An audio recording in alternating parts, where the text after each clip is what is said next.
নমস্কাৰ, আসসালামু আলাইকুম।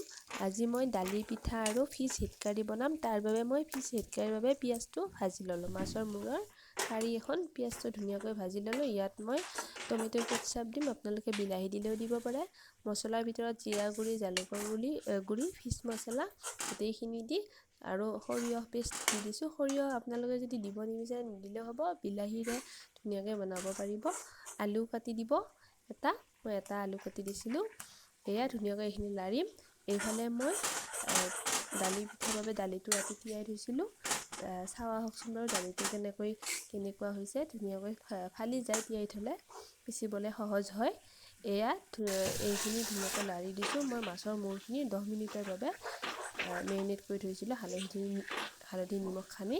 এয়া দালিটো ধুনীয়াকৈ ফালি গৈছে।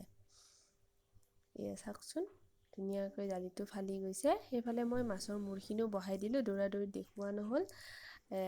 একো নাই, ধুনীয়াকৈ ঢাকনি মাৰি সেইখিনিতে দি দিছোঁ। পানীটো নিয়মিতভাৱে নুমাই দিলেই হ'ল। এয়া মই দালি পিঠাৰ বাবে দালিটো ধুনীয়াকৈ সানি লৈছোঁ দেখাই পেলাই।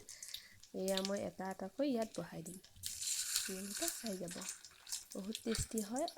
বেলেগ একো নাই, ইয়াত দালি আছে আৰু পিঁয়াজ আছে আৰু পানী একো দিব নালাগে, একো দিব নালাগে। ধুনীয়াকৈ অকল দালি আৰু পিঁয়াজতে বনোৱা যায়।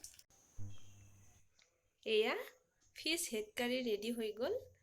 আপোনালোকে এনেকৈ এবাৰ বনাই চাব, বহুত সোৱাদ লগা হয়।